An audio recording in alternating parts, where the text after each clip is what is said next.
Class 7 Maths.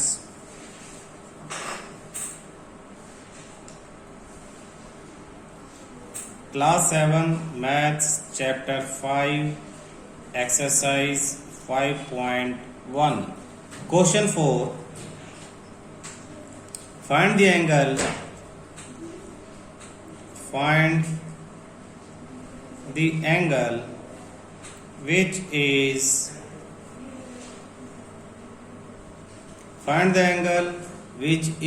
equal to its complement. Solution. Question समझो, ऐसा angle find out करो जो वो खुद का ही उसी का कॉम्प्लीमेंट हो. Let angle be x, therefore x is also itself complement.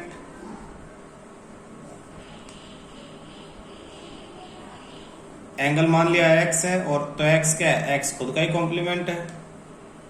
तो हम क्या लिखेंगे, दो कॉम्प्लीमेंट एंगल का sum x plus x equal to 90, 2x equal to 90, x equal to 90 और ये 2 इधर आके डिवाइड, तो x equal to 45 degree answer. Therefore 45 degree is the angle which is equal to its complement. 45 degree is the angle which is equal to its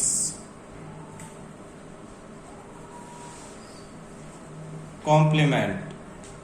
Next question, fifth. Find the angle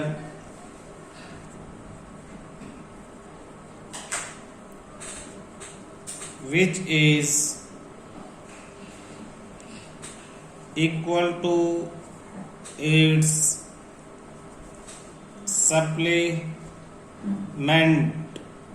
बिल्कुल question 4 की तरह ही अब की बार कहे कैसा angle find out करो जो उसका ही सप्लीमेंट हो. तो let angle be x, therefore its supplement is also x.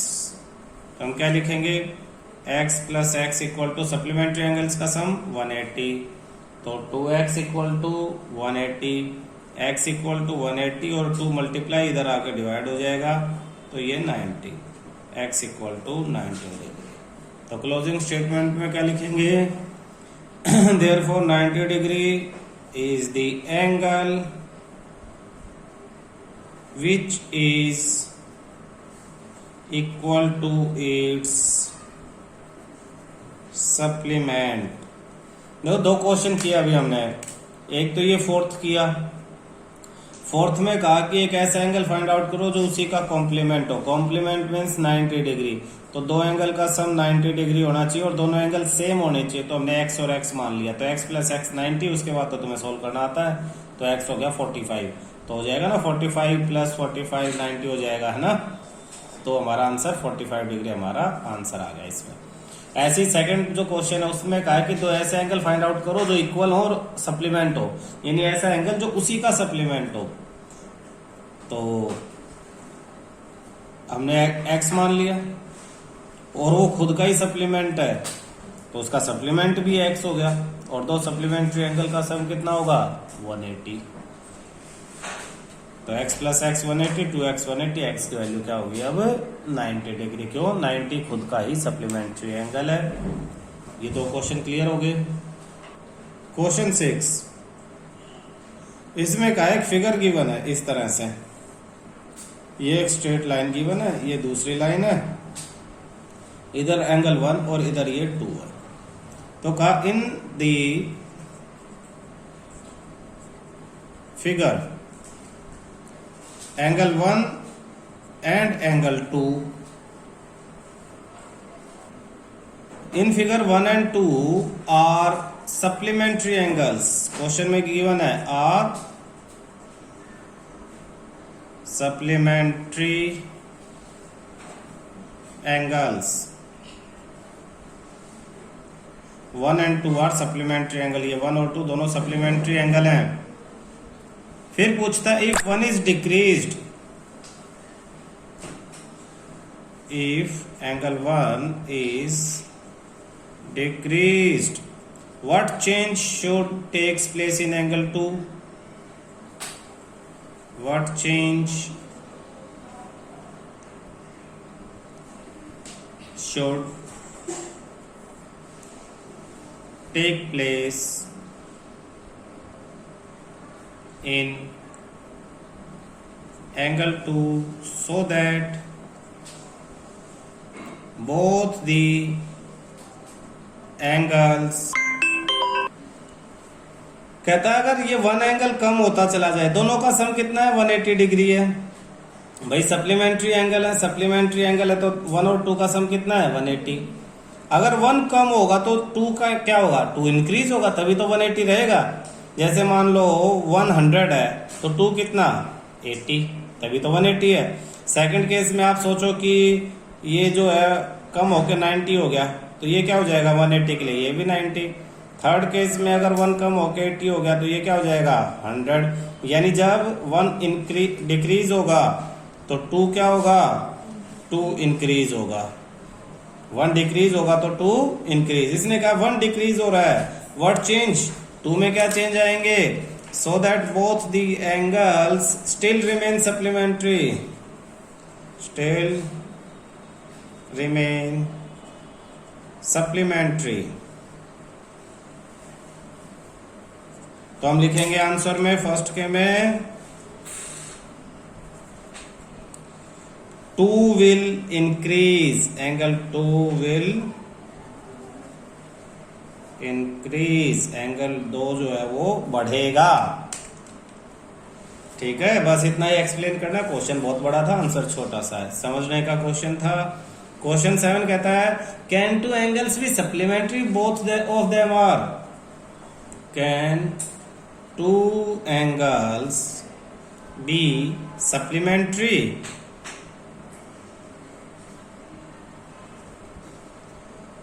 If both of them are first acute, second obtuse और थर्ड राइट.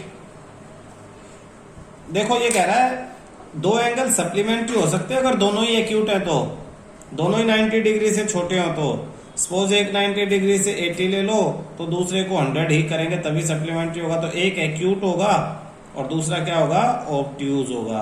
तो फर्स्ट में तो नो, फर्स्ट का आंसर है नो. सेकंड में भी अगर एक ऑब्ट्यूज है तो दूसरा एक्यूट होगा. फर्स्ट यही एग्जांपल देखो, एक अगर ऑब्ट्यूज है तो दूसरा क्या होगा एक्यूट, तो सेकंड के आंसर में भी no.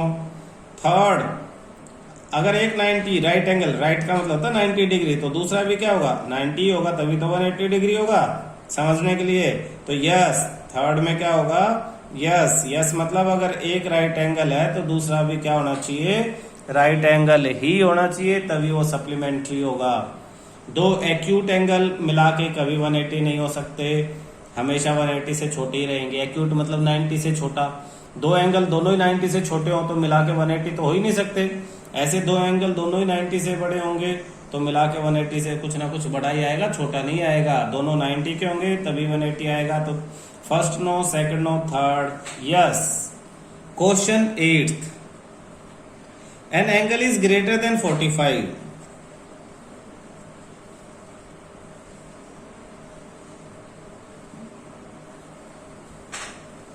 degree.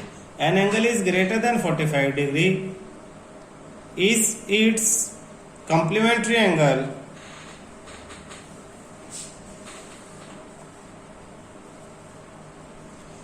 greater than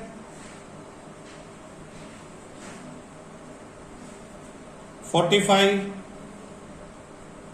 degree और इक्वल टू 45 डिग्री और लेस देन 45 डिग्री। ये क्वेश्चन है। क्वेश्चन कहता है कि एक एंगल, दो एंगल है, उनमें से एक एंगल ग्रेटर देन 45 और 45 से बड़ा है, तो उसका कॉम्प्लीमेंट्री एंगल क्या होगा। आप देखो एग्जाम्पल, रफ में एग्जाम्पल से समझ लो, आपको समझ आ जाएगा। 45 से बड़ा कोई एंगल ले लो, मान लो 50 डिग्री ले लिया, तो 50 डिग्री में क्या प्लस करें कि 90 हो जाए, 50 डिग्री में 40 प्लस करेंगे 90 हो जाएगा। तो ये जो 45 से बड़ा, ये तो आपका 50 हो गया। पूछा उसका कॉम्प्लीमेंट्री एंगल क्या होगा, ग्रेटर देन, ये जो दूसरा एंगल है ये ग्रेटर है, इक्वल टू है या लेस है 45 से, तो साफ पता दिखाई लग रहा है कि ये 45 से क्या होगा, लेस देन 45। ये देखो 40 डिग्री, तो आंसर में हम लिखेंगे लेस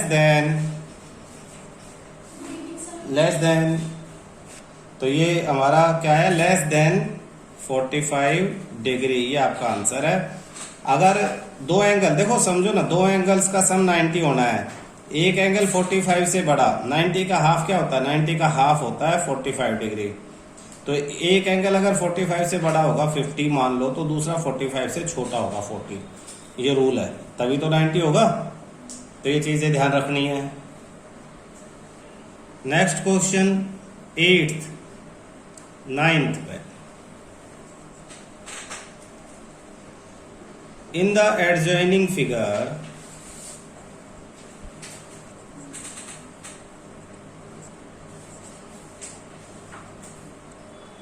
फिगर क्या दिया है देखना, दो ऐसे लाइनें दे दी हैं, एक ये और एक ये पॉइंट दिया है ए, ये पॉइंट दिया है बी, ये पॉइंट दिया है डी, इधर सी और इधर ये पॉइंट ई,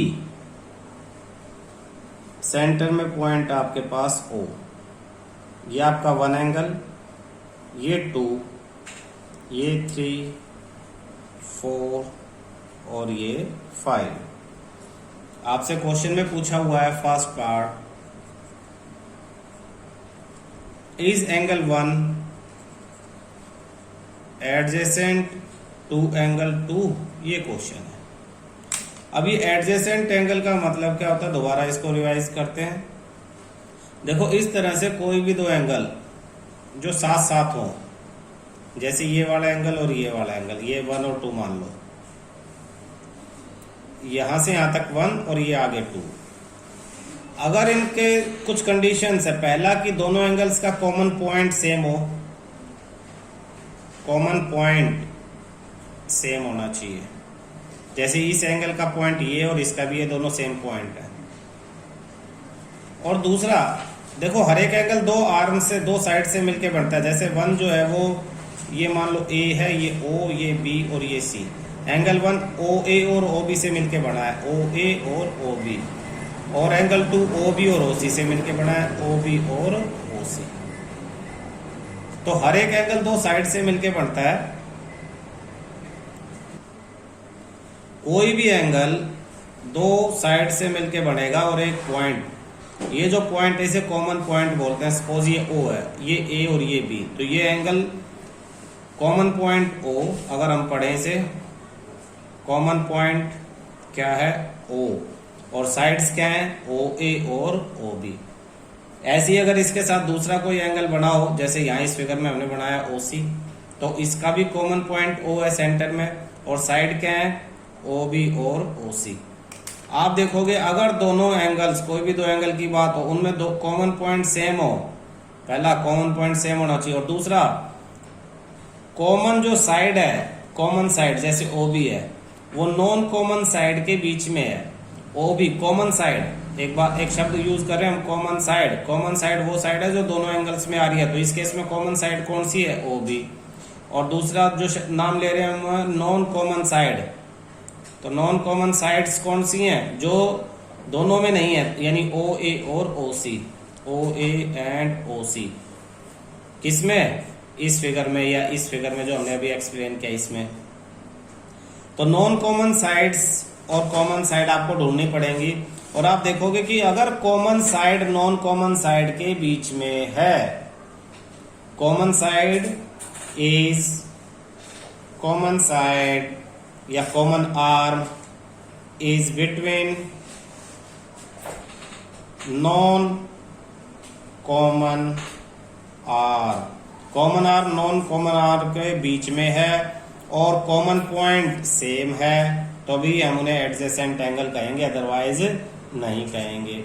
दोबारा देखो, फिर एग्जांपल दे रहा हूं, ये O, ये A, ये B और ये C, ये एंगल और ये एंगल दोनों के common point O, yes same है।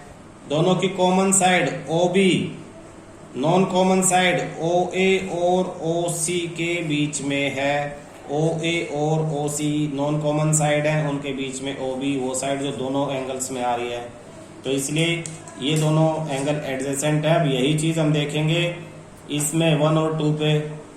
तो 1 और 2, एंगल 1 की अगर बात करें तो एंगल 1 में कॉमन पॉइंट क्या है? कॉमन पॉइंट CP लिख रहा हूं मैं सिर्फ O। आर्म्स कौन सी हैं एंगल 1 के लिए? OA और OC हैं, OA एंड OC। इसी तरह एंगल 2 की बात करें, ये 2 है, तो कॉमन पॉइंट एंगल 2 का कॉमन पॉइंट है आपके पास O।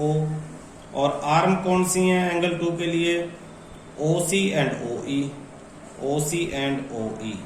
आप देखो कॉमन पॉइंट तो सेम है, एक कंडीशन तो सही होगी, OC कॉमन साइड है। OC क्या नॉन कॉमन साइड्स के बीच में है? OA और OA ये रही, OE ये रही, और OC इन दोनों के बीच में है, yes. OC is in between non-common arms, therefore 1 and 2 are adjacent angle, yes। angle 1 and angle 2 are adjacent angles because both have common point O and common arm OC is in between non common arm OA and OE। तो इस तरह से आपको लिखना है, लेकिन हर part को ऐसे लिखने की जरूरत नहीं है, ये एक्सप्लेनेशन के लिए था। पेपर में वह MCQ फॉर्मेट में भी आ सकता है, ये सिर्फ इसलिए ताकि ये चीजें समझ में आ जाए आपको। सेकंड क्वेश्चन इसी फिगर के ऊपर, is angle AOC adjacent to angle AOE। अब AOC ढूंढो फिगर में, एंगल AOC यानी एंगल 1 की बात कर रहा है, फिर AOE। अब ये बड़ा एंगल है, तो मैं दोनों एंगल लिखता हूं यहाँ पे, एंगल AOC और एंगल AOE, दोनों में पॉइंट लिखता हूं। पॉइंट तो कॉमन पॉइंट AOC का भी O है, इसका भी O, तो कॉमन पॉइंट तो सेम हो गया है। AOC कौन सी दो साइड से मिलके बन रही है? AO एंड CO, या OA एंड OC। OA और OC से मिलके एंगल AOC बन रहा है, ठीक है। AOE किन दो साइड से मिलके बन रहा है? OA एंड OE से, OA एंड OE। अब देखो इनमें कॉमन साइड, कॉमन आर्म कौन सी है? OA। कॉमन आर्म कौन सी है? OA। अब आप फिगर में देखो, क्या OA बाकी दोनों OC और OE के बीच में है? OC यहाँ है, OE यहाँ है, OA इनके बीच में इस एरिया में तो नहीं है, कहीं अलग है। तो common arm is not in between the non common arms, therefore they are not adjacent angle. Here common arm OA is not in between non common arms OC and OE, OC and OE, therefore the angles are not adjacent angles। No, ये adjacent angle नहीं होंगे। क्यों? क्योंकि ओ ए बाकी ओ सी और ओ ई के बीच में नहीं है। तो इनको एडजेसेंट और ना एडजेसेंट के लिए सबसे जरूरी है कि आपको कॉमन पॉइंट ढूंढना आना चाहिए। फिर आपको हर एक एंगल के पता होना चाहिए कि इन दो साइड से मिलके वो बना है। फिर आपको उनमें से कॉमन आर्म ढूंढनी आनी चाहिए और देखना चाहिए बाकी जो दो साइड कॉमन आर्म उनके बीच में है या नहीं है। ठीक है।